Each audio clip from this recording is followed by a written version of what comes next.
evening, everyone. My name is Doreen Kuntomenu, and I'll be your host for today's Let's Talk About. Now, Let's Talk About is a midweek program where we discuss issues concerning the Christian body. And today, our topic will be the Christian and climate change. And with me here is Abna Techiwa Asamoah Otri. Welcome, Abna. How are you doing? Thanks, Doreen. I'm great, by God's grace. We thank God. Before we start, let me remind you that we are streaming on all our platforms, that's YouTube and Facebook. Please send in your comments on all these platforms. And also you can send us a WhatsApp on 050-1579-996. Let me repeat it again, 050-1579-996. Thank you so much. Now, Abna, we've started. I would like you to introduce yourself and tell our viewers what you do. Okay, I'm Abna Techiwa Asamoah Otri, like you already mentioned, and I work with the Ministry of Finance. I'm a technical advisor with a focus on sustainability, and I'm also climate finance advisor to the Climate Vulnerable Forum, and this is a group of 68 countries that are working towards building climate resilience and prosperity through development positive climate activities. Okay. So before we even delve into the questions that I have already, I noticed before I even started this discussion, I was talking to my friends about this topic, and most of them didn't really have a fair idea about climate change. So I want you to tell our viewers what climate change is about. Okay, so well, climate change refers to the changes that we see happen with regards to the weather and then the increase in temperature. And climate change on its own could be a mixture of what is the natural cycle of, weather patterns and changes, and could also make reference to human-induced warming that leads to the changes that we see, the physical changes that we see around us. And I think some of the things we talk about in relation to climate change would be, the floods, the droughts, the extreme weather events, the floods, the droughts, the increase in sea level rise as a result of the melting ice caps and the expansion of the ocean and phenomena like that. Okay, so you're talking about climate change. I heard the word warming. Could we say global warming is similar to climate change? I think that global warming climate change encompasses global warming. Oh, okay. Global warming describes the phenomenon where you have greenhouse gases in the atmosphere that traps the sun rays and then keeps our planet warm. And it is a natural phenomena, but then the real issue when it comes to climate change is balance. The fact that within a certain period of time we have had a certain type of activity that is human related that has led to us having a lot more greenhouse gases in the atmosphere than under normal circumstances we would have had, and which is causing us to trap more heat and therefore begin that whole cycle of catastrophic events. Normally when we talk about global warming, we speak about the greenhouse effect. Maybe viewers, they do not know what the greenhouse effect is. So I just want everyone to be on the same page before we delve into our roles as Christians in this concerning this topic. So what is the greenhouse effect? Okay, so I'd like to believe that we all know what greenhouses are. So these are no, not quite. Okay. so these are, it depends on what environment you're trying to control. But for example, in the temperate zones, right, they're trying to create a warm environment for the growth of things that probably usually wouldn't grow within their space because of the kind of climate that they have. So you would have, for example, a glass house, and the glass house is supposed to contain these gases. That would mean that when the sun gets into the glass house and hits the surface, instead of just bouncing right back out, it gets trapped by these existing gases and creates like a warm environment, which would allow the plants then to thrive. So that's what's kind of happening in our atmosphere. We have these greenhouse gases that are trapping the heat, but we have too much of it.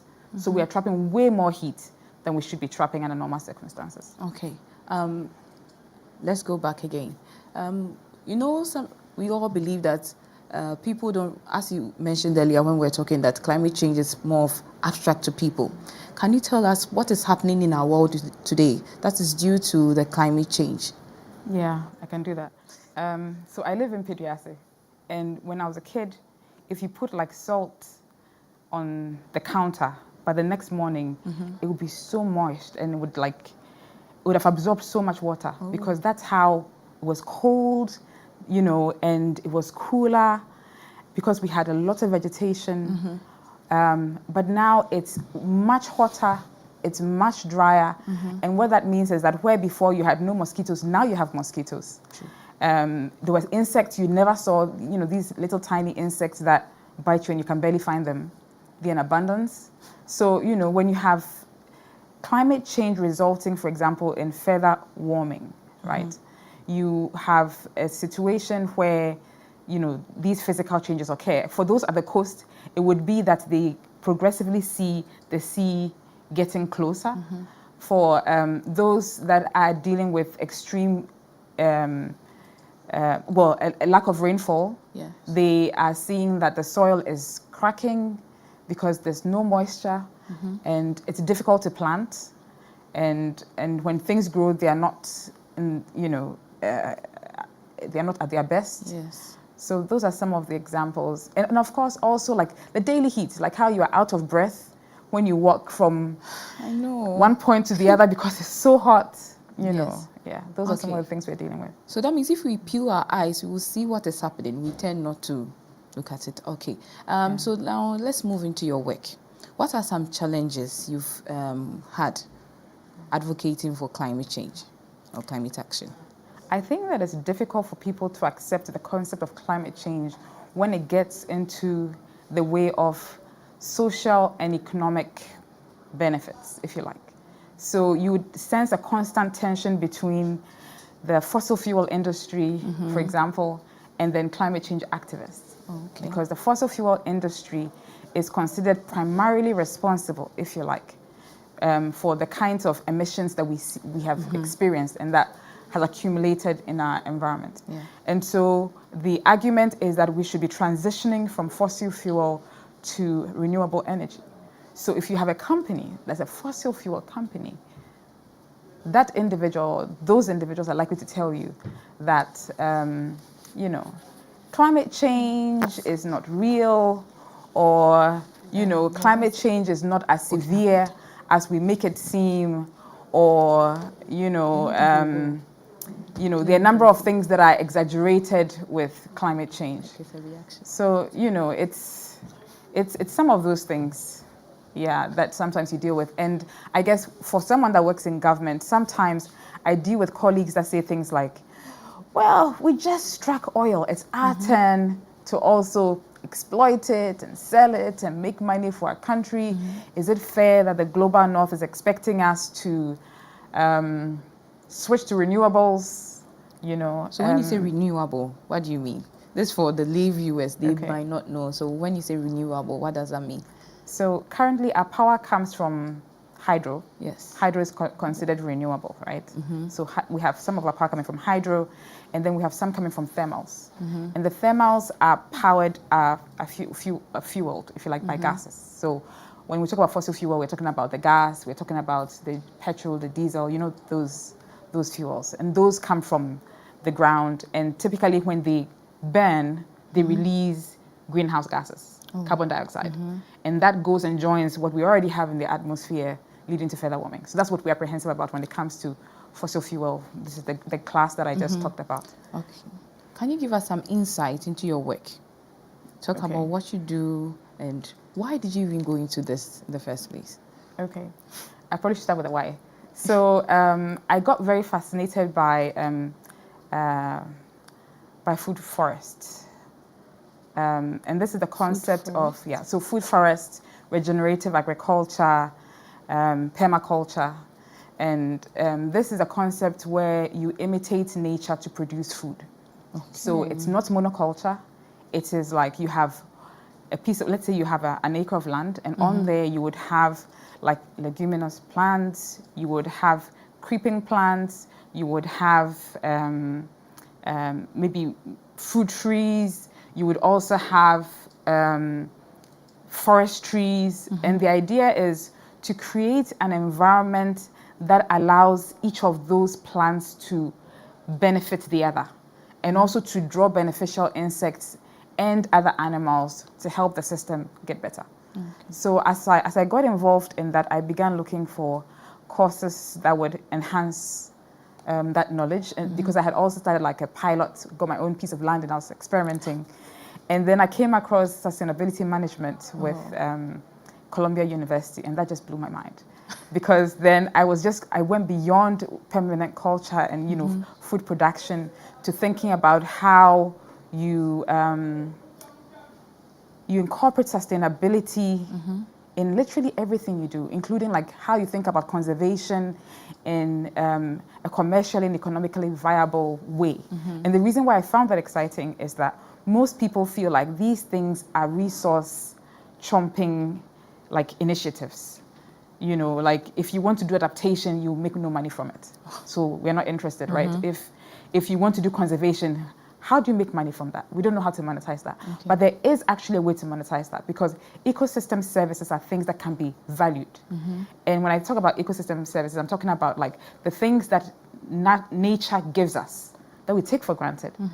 You know, so when I talk about like trees are sometimes described, forests are sometimes described as the lungs of the earth, except that instead of taking in oxygen and giving out carbon dioxide, trees would take in carbon dioxide and give out oxygen. But I guess it's to say that that's how critical the forests are to the way the earth works, right? So trees are critical to the way nature works. So, yeah. Okay, that's great. So now we know a lot. How is climate change affecting the vulnerable areas? How is it affecting us as people and those in the rural areas?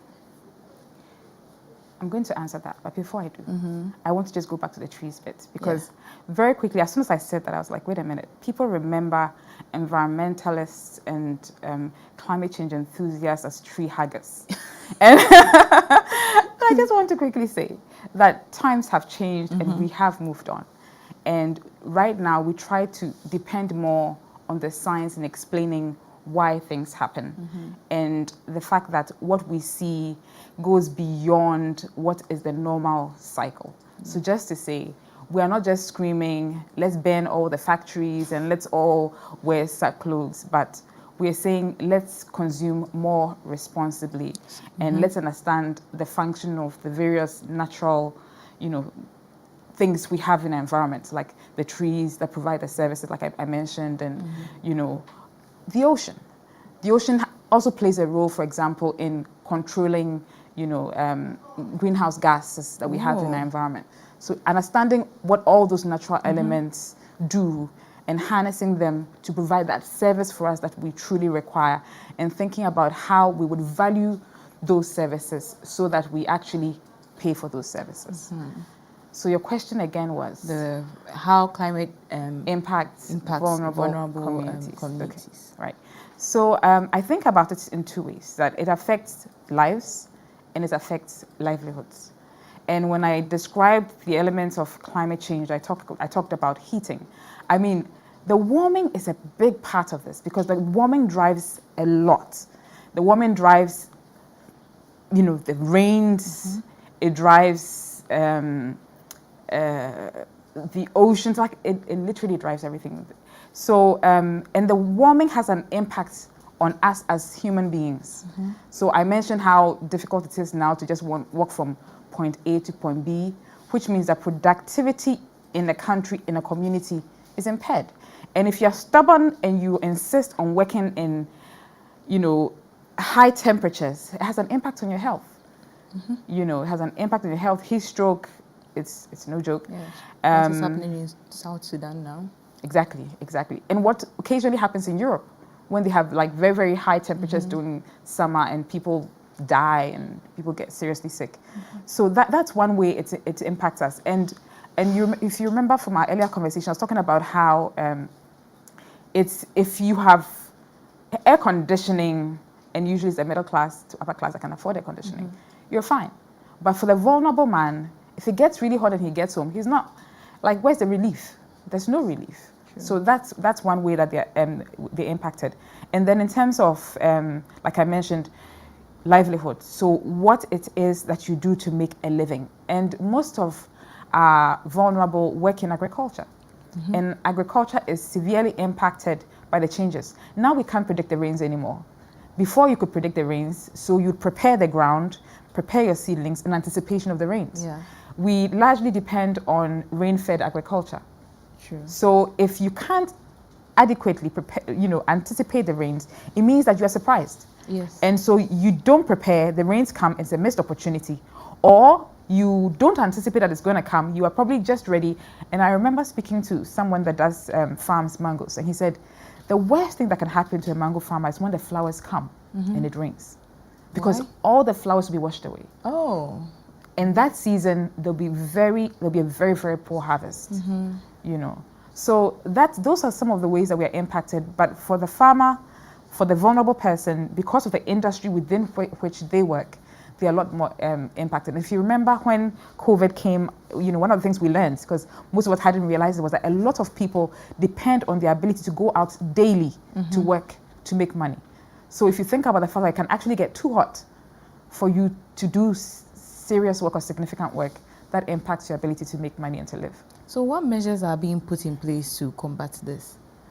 Are there any measures being put in place?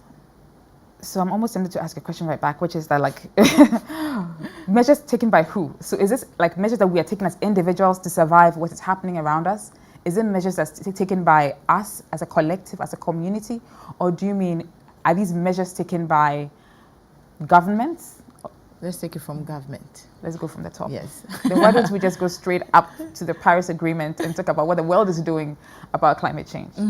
Okay. So one of the main objectives is to say, can we try and reduce our emissions?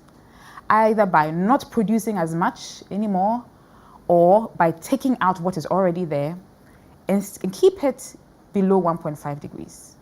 So we're trying to say we don't want warming beyond 1.5 degrees. In fact, preferably, we don't even want to hit 1.5 degrees temperature, that 1.5 temperature degree threshold.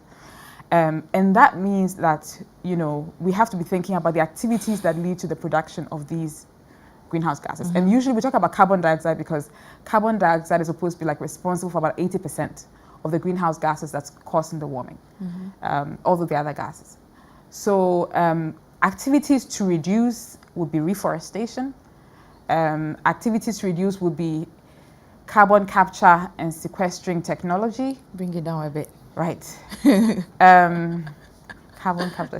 So this is technology that actually traps the carbon dioxide. And it can do it at a local level, which means, let's say you have a car, right? And when you drive it from the exhaust, you have this thing coming out. Sometimes you can have something that you attach to the car that would trap the carbon dioxide at a local level. And you have that for industries and so on and so forth, right? So you can trap it. And then there's technology being developed to allow us to scale that up to see if we can take out some of what is in the atmosphere that's causing the warming. So there's that also to reduce the greenhouse gases we have in our environment. Then there's a natural solution. So I mentioned the ocean is actually one of the things that traps carbon dioxide. So there's that. So that's why it matters how we treat the ocean. And then we have the forests. And then we have just conscious decisions that we make in terms of industrialization, the kind of technology that we use. Because ultimately, as we work towards, reducing the greenhouse gases and therefore the warming, we are looking to develop technology that allows us to stay within or below. Is I think what I want to say. So that's at the national level. At the global level, remaining below 1.5 degrees. And I haven't talked about adaptation, just prevention, mitigation, right? We'll move on to that. And then when we come at the national level, in relation to the Paris Agreement, every country has some objectives. And this is usually described as the nationally determined contributions. And so you're supposed to come up with ambitious initiatives that allow you to work towards staying within the 1.5.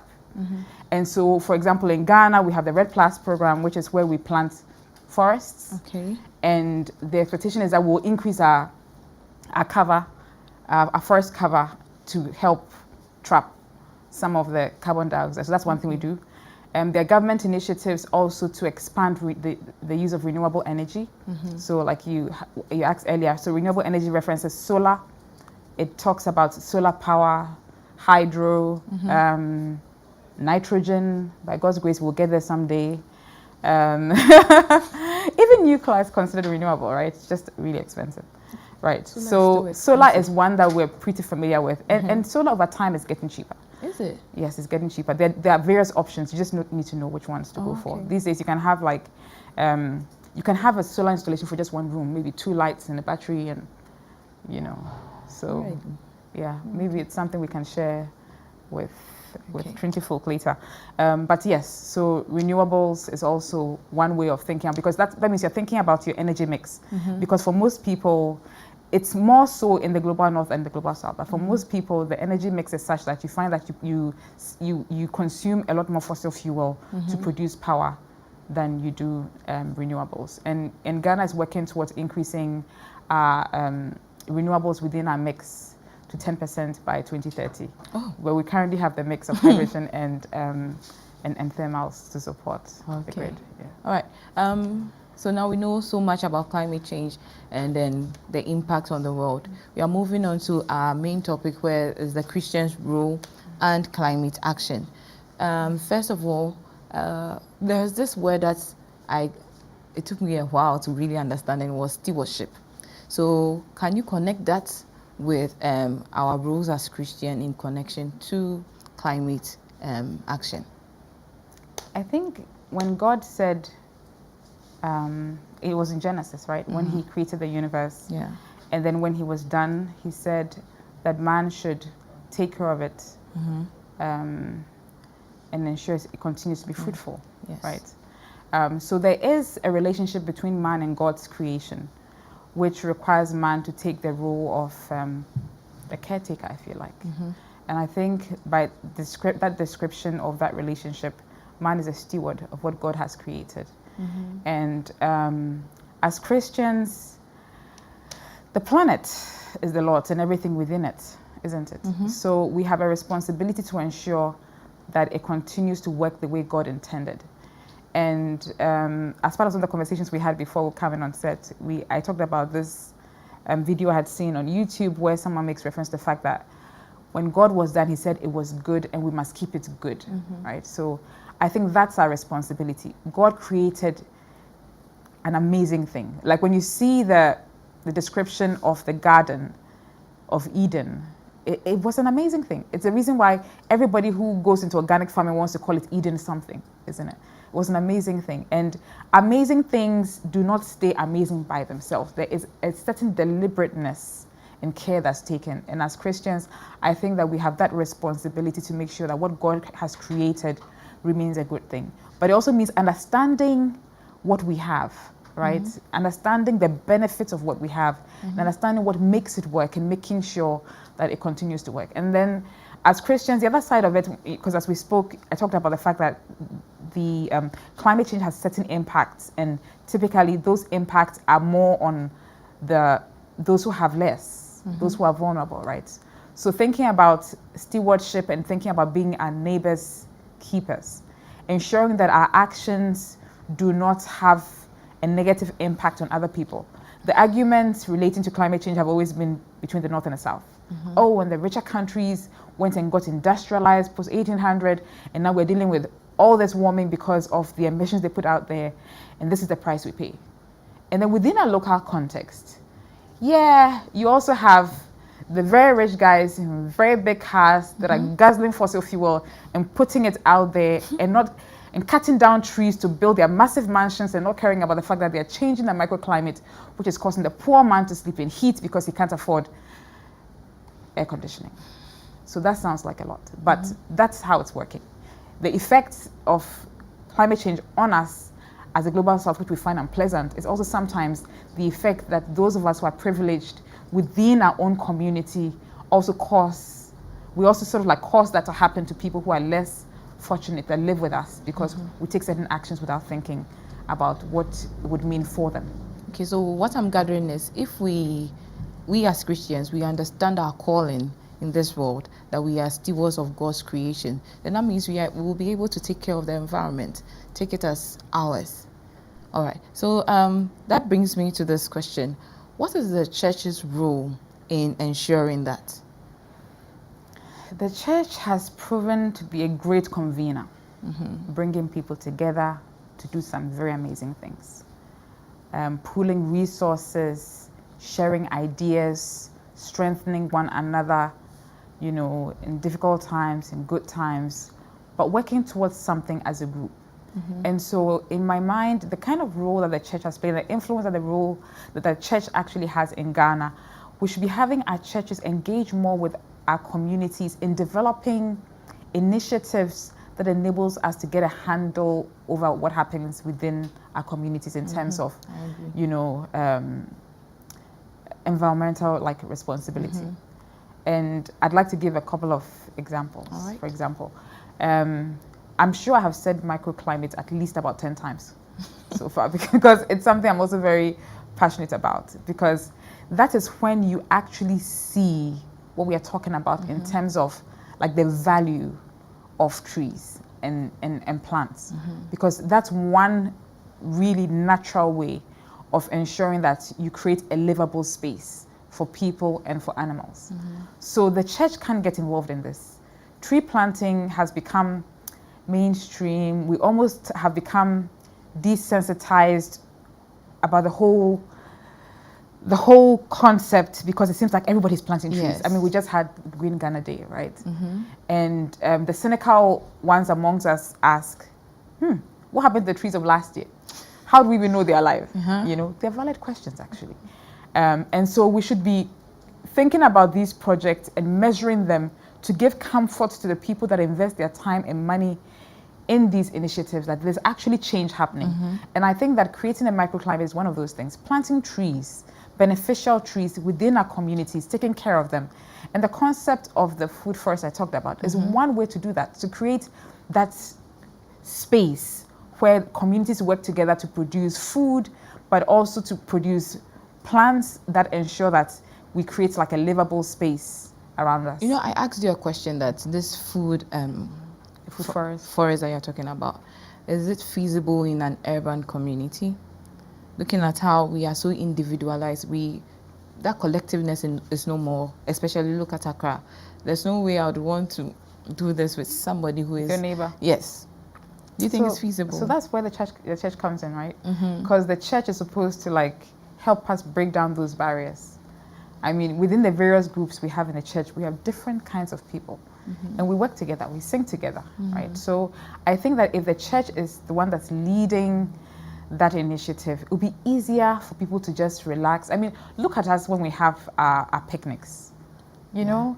And these activities are activities that are healthy in themselves, you know, for our mental health, for our physical well-being, farming together. I mean, you build relationships doing these things, like working on seeing things grow. So I think that the church really is that thing that would, you're right, now we live in a very individualized, I don't even know how to describe it, like world. People don't care about what's happening to the next guy. Somebody has probably had a neighbor for the last 10 years and has no idea who this guy is. But that's what the church would do for us. And I think that maybe Trinity United Church could take the lead. Maybe we can. Yeah. Yes. I'd love to ask you more questions, but our first session is over. I would like to mention the WhatsApp number again. So please, I know viewers, I know that you have really enjoyed our conversation and I know you've learned so much. Please don't forget to send your comments to our WhatsApp platform, which is 050-15-79996. I'm repeating it. 050-15-79996. You can also send your comments on our Facebook and then YouTube, our social media platform. Thank you so much for being such gracious viewers, and thank you so much, Abena. I've really learned a lot. We will see you all in some few minutes. Bye. With the growing challenges of life in light of both global and domestic development, the Christian is faced with the difficult task of balancing survival within a secular system and at the same time living a Christian life that pleases their Maker. It is for this reason that we need to have frank conversations on the many issues of life through the Christian lens. So, we bring to you Let's Talk About. On Let's Talk About, we talk about health, career, dating, marriage, family, divorce, politics, finance, and all the issues of life that the Christian is confronted with on a daily basis. Join us this and every Wednesday on the YouTube and Facebook pages of Trinity United Church Legon, and let's talk about life as Christians. With the growing challenges of life in light of both global and domestic development, the Christian is faced with the difficult task of balancing survival within a secular system and at the same time living a Christian life that pleases their Maker. It is for this reason that we need to have frank conversations on the many issues of life through the Christian lens. So, we bring to you Let's Talk About. On Let's Talk About, we talk about health, career, dating, marriage, family, divorce, politics, finance, and all the issues of life that the Christian is confronted with on a daily basis. Join us this and every Wednesday on the YouTube and Facebook pages of Trinity United Church Legon, and let's talk about life as Christians. With the growing challenges of life in light of both global and domestic development, the Christian is faced with the difficult task of balancing survival within a secular system and at the same time living a Christian life that pleases their Maker. It is for this reason that we need to have frank conversations on the many issues of life through the Christian lens. So, we bring to you Let's Talk About. On Let's Talk About, we talk about health, career, dating, marriage, family, divorce, politics, finance, and all the issues of life that the Christian is confronted with on a daily basis. Join us this and every Wednesday on the YouTube and Facebook pages of Trinity United Church Legon, and let's talk about life as Christians.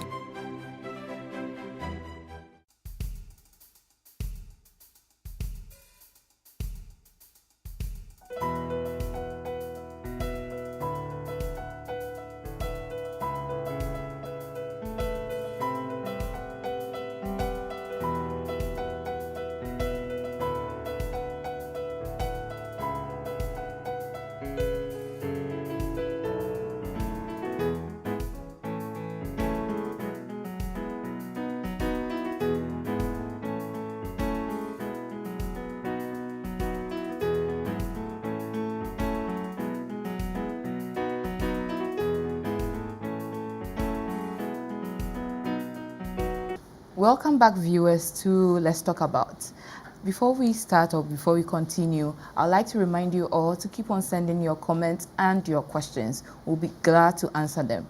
You can also send it on our WhatsApp platform, which is 050-15-79996. 050-15-79996.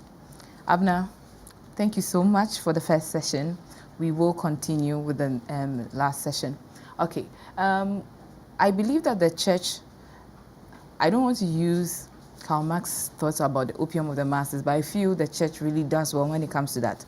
The church is able to pull people to work. So I believe us using the church is very, very fundamental, and it will work. Another thing that I'm gathering from what you just talked about is our mindset. If we grasp that climate change is really a big deal and it's causing chaos or havoc in the world, I think Christians, and not just Christians, everyone would actually gather around and pull their weight to make it work. There's one thing that we're talking about before we started the show, where you were talking about one's action leading to a ripple effect. Can you please explain to the audience what you were talking about? Okay. So in a sense, I think we may have touched on some of this, but it's like, now you're going to make me talk about the trees again. Yes, please do. So it's like you have desert land, right? And you consciously you help the land recover. you develop some vegetation, and what would happen is, as you plant, you improve the soil. As you improve the soil, you have more plants that would come up and survive. Then you have also coming in beneficial insects. Then you create like a safe space also for other animals to come in. I mean, I remember one of the first videos I watched on permaculture, and the guy was talking about how his garden was thriving since he adopted permaculture principles. And what's the permaculture again? So the permaculture says permanent culture. That's what references developing food within like a natural environment. So almost like a forest environment, right? And so it's supposed to thrive because you have whatever practices you use means you don't need to depend on, for example, artificial pesticides or fertilizers. You know, you use, for example, nitrogen fixing plants, and what that means is that it moves nutrients around the way it's supposed to so that the plants would benefit, all of that. So you have a more natural system, which means that whatever you produce is natural, usually tastes better, looks better, and then also means that you do not have to put in a lot of inputs to make things better. And what happens is that it just naturally attracts natural things that makes the system better. And the reason why I referenced that video is that he talked about how his system was so great, he was even attracting snakes. And I was like, I never really thought about snakes as a positive thing, but they are part of the ecosystem. Wherever you have food in abundance, you have rodents. Wherever you have rodents, you will have snakes, because the snakes come in to moderate the quantity of rodents that you actually have. So yeah, that's how you have that ripple effect. So one thing leads to another, improving. And so if you think about it, beyond that system, you have a farmer who's benefiting a lot more from his piece of land. And for people that eat from such a system, you are eating more nutritious food with less chemicals. And so your physical well-being is better. Okay, so there's one thing that I normally, I don't know, I think it's just personal. When we ask the church, let's pray for Ghana, notice how people act. First, when we are praying, we are all when we are praying for ourselves. But the moment we start praying for Ghana, it seems like it tones down.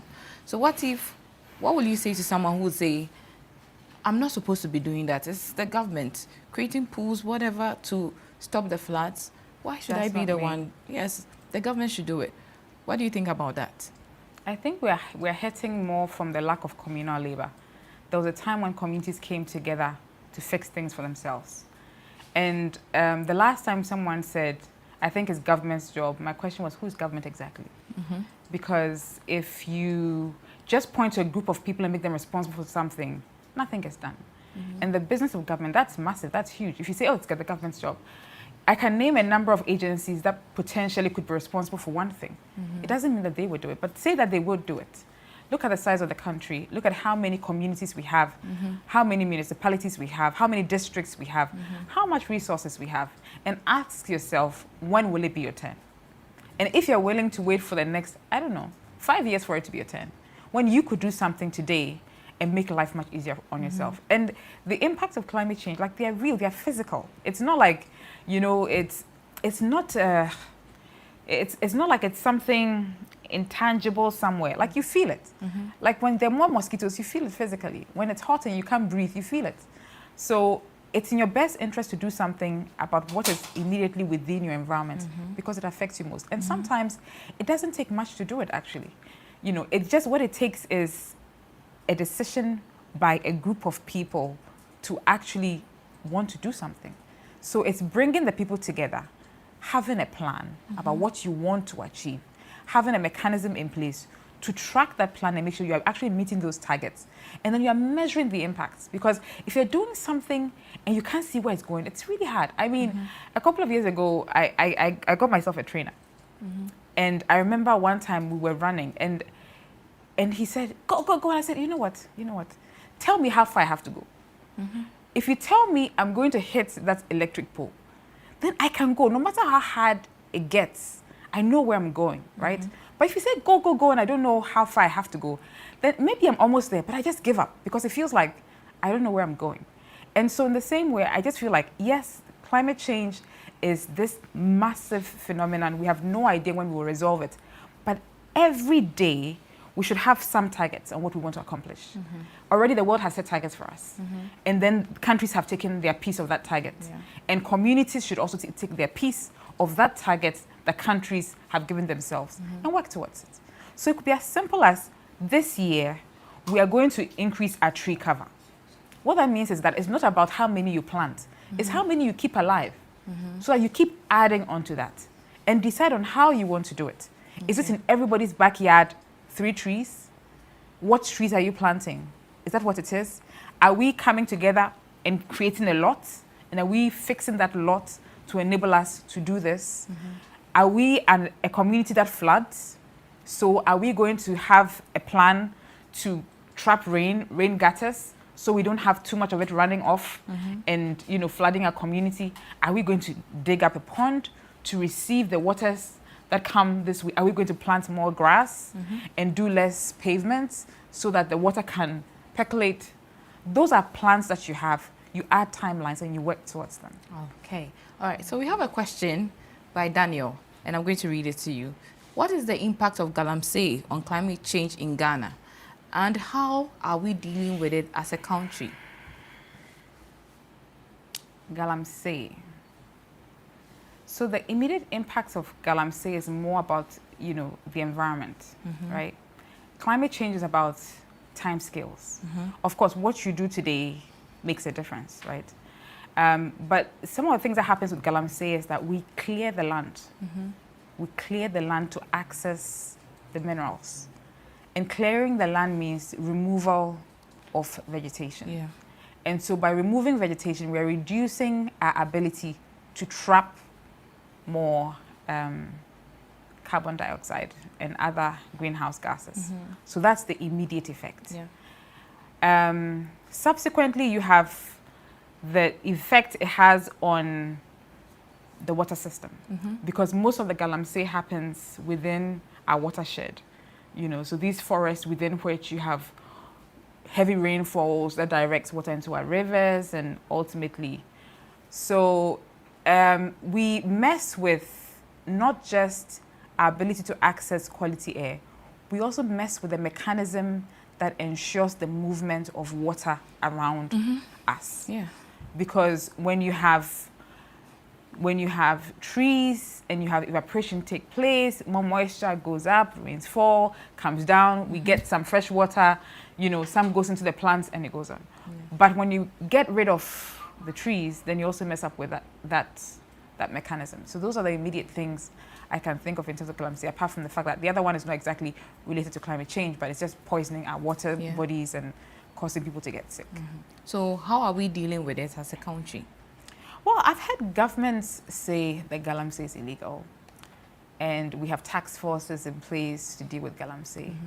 But like I talked about the role that the church plays. I think once again, in these areas, we need the church to awaken the conscience of people. Yeah. Because most people that are involved in Galamsey think of the now. Now, one of the important things about environmental responsibility and climate action is that we are thinking about generations to come and what we leave them with. Now, you think about the fact that we are already experiencing the impacts of climate change now. So try and imagine that if we go at this rate, what would it look like for our children and grandchildren? What kind of world would we have left for them? There's a need to awaken the conscience of people that engage in these activities to realize it's not just about the, 5,000 cedis you got today. Because that 5,000 cedis very likely will not take care of an illness you get from the conditions you've created. Yes. You probably will need like 50,000 cedis to deal with that illness from that 5,000 cedis that you actually made. And so first is the awareness and the awakening of the conscience. Second also is all of us collectively thinking about what could be, I do admit the government has a role to play and we'll talk about that, but as a community thinking about what could be a suitable economic alternative to what these guys have. And I call those alternative economies when you're dealing with climate change. Because one of the things I say jokingly is like, what do you expect Saudi Arabia to do? They have oil and sand. Do you see what I mean? So like for some people, it's when you talk about transition from, you know, carbon-driven industries, they're like, what do you want us to do? This is what we've got. We have nothing else. So there's a real need to like put thought into what could be the alternative. If you are in a place where agriculture is barely giving you anything, and I told you I had a project, so I know a bit about farming, where you can come, you can plant plantains and have almost like a Kia full of plantains, and then you go to market and somebody looks at your face and says, I'll pay 150 cedis for that. So if you treat a farmer like that, you tell a farmer you pay 150 cedis for something he has sweated really hard for, which is worth way more, then what do you say to a guy who comes from a community like that? Why would he go into farming? Sweat for 100 for something and 150 cedis when he can go and dig and I don't know, maybe make 5,000. So for him, it seems like a really good deal. So when I talk about an alternate economy, I'm just saying, as a community, let's pay for the real value of things. So that people don't feel like they have to go and do something desperate to make a decent living. If we pay for the right value of things, I think that's one way to move people away from some of these illegal activities that, you know, and then you also have more people working, because like one of the things we have to worry about with climate change is food security. Yes. Because not getting enough water means you're not going to be able to produce food, which means food will be scarce. And so food production is a big deal. But at a critical time like this, we have more people not wanting to do farming in Ghana. Because they make little money, because the farmer is exploited, he doesn't earn enough money. So for me, when we talk about an alternative economy, looking at the needs of the future, those are some of the things we need to address. Things that we do to ensure that people would move into farming is to ensure that people get a fair price for the things that they produce. And then you have people, I think, shift from things like galamsey to farming because it's worth it. I'm glad you talked about the target that the world has set and also about finances. This is for my babies, my students in school.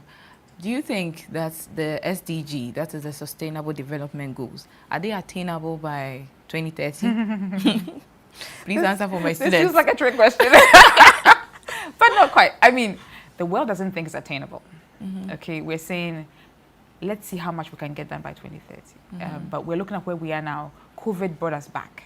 We had made gains and we just lost momentum when COVID happened. We didn't just lose momentum, we actually lost, like, you know, serious gains. So immediately on the face of it, it looks like, and looking at how much resources is coming into implementing the SDGs, it looks like it's not going to happen. But like I mentioned earlier, the solution to most things, as corny as it may sound, is money. It's money. If you have enough money, you can do almost anything. I talked about areas of Europe that are literally have been under seawater, sea level for centuries. But the reason why they still exist today is because they have the resources to build the physical infrastructure to be able to stay above sea level, or at least keep the sea out, right? So if we want to achieve the SDGs, we just need the right amount of money to come to the right places for the right changes to take place. And if that happens before 2030, then it's possible. Well, I guess. So the question is how we get the right resources to come into the right places. So we can it depends achieve those on goals. the type of your country. It's more than your country, because the way financing moves in the world is not just on a national level. It's also on a multilateral level, right? You have resources moving from the north to the south. At the same time, you have resources moving from private sector into society, into governments, you know. And these days, what you hear more and more from governments is we need more private sector capital to come in, because a lot of the resources are actually in private sector. Look at some of these companies. Some of them are bigger than economies, like the IT companies, like the Apples, and like some of them have resources above and beyond what some of the developing countries actually have. So these companies are actually in a position to make a big difference if they move resources into, you know, the implementation of the SDGs. Okay. So we actually have another question by John. So John is saying that you mentioned the ideal climate not exceeding 1.5 degrees Temperature threshold, yeah. Okay. The person wrote 1.5 degrees Celsius. Is that what you said? Yeah. Okay. Isn't that too cold of a temperature or is it measured differently from regular temperature? It's about the temperature increase. Okay. Yeah. We're not saying that the world should be at 1 point. No, that's not the idea. We're talking about the further warming of the world. And we're saying we don't want the further warming to exceed 1.5. Okay. Yeah. All right. I saw another question. So can we look? Okay. So, Sedinam is asking, don't you think safe climate practices should be taught in schools? I think so. I think it should be, because I'm a teacher. And before you also answer, I notice how children can sell something. When a child believes in an idea, you can tell that the parents, everyone in that household supports him or her. So I believe that if we start talking about it in schools, doing experiments. So we had this experiment where we put a thermometer in a glass to show the greenhouse effect. And the children were blown away. They were like, how come it's different when it's outside, but inside the glass cup is so different? So I think, yes, we should actually teach that in schools. What do you think? I mean, look, climate change issues are multi-generational. We are not resolving the issue of climate change in 10 years. So the new generation needs to understand what the challenges are. So absolutely. Like, I wouldn't even make the mistake of saying, let's start in, start in kindergarten. Like, start with the basics. Just when they start to talk about the subject. Let it be something that's a constant part of their lives. Because, the effects of climate change is cross-cutting. There is not an area of our lives where we are not touched by the effects of climate change, no matter where we are and who we are. You can be in, I don't know, one of these developed countries and say, my country is rich, welfare is great, I am doing well, I don't care what happens elsewhere. But that's a lie. Because if things are not working for us in the global south, what do? We migrate. And when we migrate, we end up in places where we are considered a burden on the existing welfare. So life, as you know, it changes all of a sudden, because migration also, just like actually the changes in climate, right, used to be gradual. Migration didn't happen with unless it was like a serious catastrophe. You didn't have large groups or a war. You didn't have large groups of people moving. But these days, for climate events, yes, you will have people literally just up and leave, and they don't give you relief. Because think about it. Say you have Ghana getting hit, and you have maybe Togo getting hit, Benin getting hit. You're not just going to get, you're going to get all of us moving towards what we consider a safe space, right? And so you are in this space where you think you have done everything right, and therefore it shouldn't be a problem. But it actually becomes a problem. And it reminds me of this story that used to be, I can't remember which textbook it was, maybe it was an English textbook. But the story of the bird, the climbing plant, and the tortoise, I think. So this is the tortoise at the base of a tree with a climbing plant going up in the bed. And the bird was busy singing.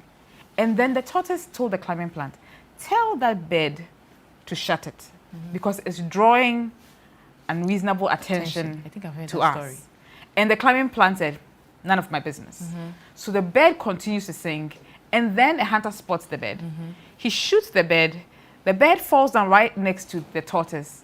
The hunter gets there and then puts the bird and the tortoise together and grabs the climbing plant and wraps them up. Yeah, I've heard that story. So yeah, it's all our business. All right, we don't have much time, but I have one last question.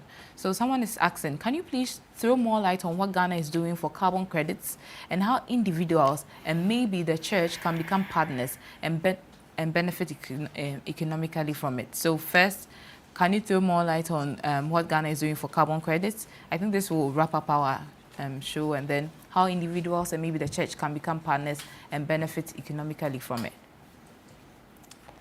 I probably have to explain what carbon credits are. Yes, please. Yeah. All right. So we already talked about the fact that you have greenhouse gases in the atmosphere. And the idea is to trap as much of it, to take out as much of it as we can. And so there are certain activities that allow us to do this.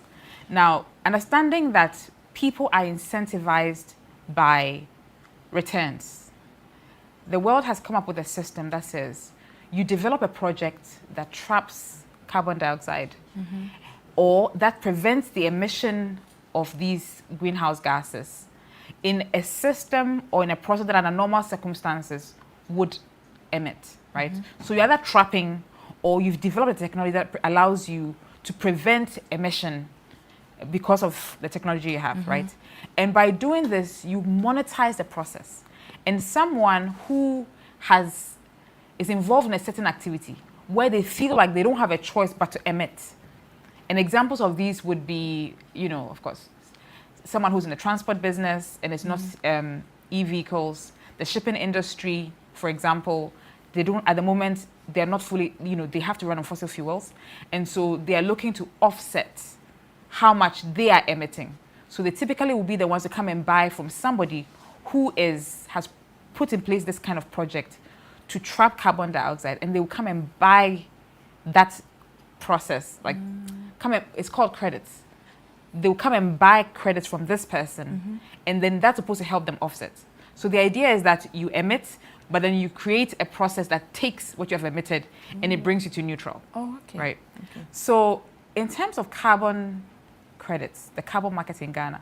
So Ghana is supposed to be very progressive in this, in the sense that Ghana has developed an Article 6 framework. Article 6 makes reference to the Paris Agreement, and this is about the cooperative approaches that governments would use to reduce emissions through carbon markets and carbon credits.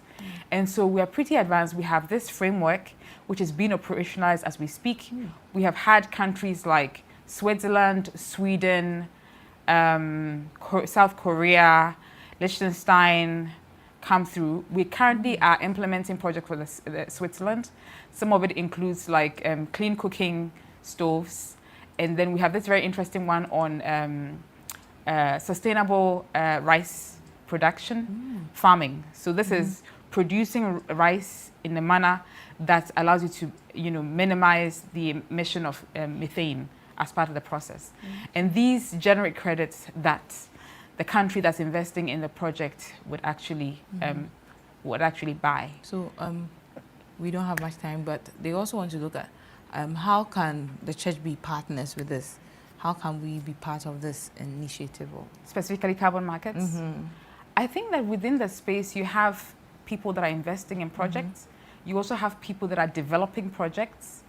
And so the church could support members that are actually interested with resources, to develop these projects. That's one way they could do it.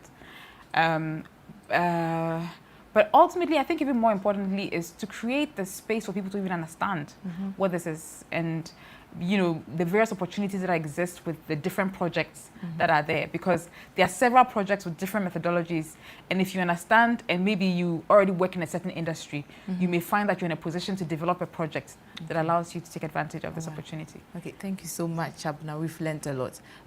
Just maybe 30 seconds, give us your final comment, something, speak to the audience. What do you want, what should we take home? Something that will resound in our spirit. What should we take home? Well, I think we should all have an initiative a year. Decide on what it is. For me, it was a food forest on 3 acres. For you, it might be a rainwater project that you have at home to prevent runoff, right? Or it could be that you decide that you would lead an initiative in your community to develop a food forest, if you like. Choose something, give yourself timelines, and work towards it, is what I would say, in relation to climate change and climate responsibility. Because the numbers add up. If I do something, you do something, if all of us do something, we will find that there's a mass impact based. That's what I think I would say. Thank you. If I do something, you do something, it really adds up to create something great. Yeah. Thank you so much. Unfortunately, we have to end. I can't believe 1 hour came by so fast. Thank you so much, Abna, Thank and may you. God bless you for sharing this with us. I'm hoping that we now all know about climate change, and we will all be advocates of climate action. We will see you next week, God willing, at 7 on Wednesday. Don't forget, 7. So please, thank you so much for joining us, and see you. Bye.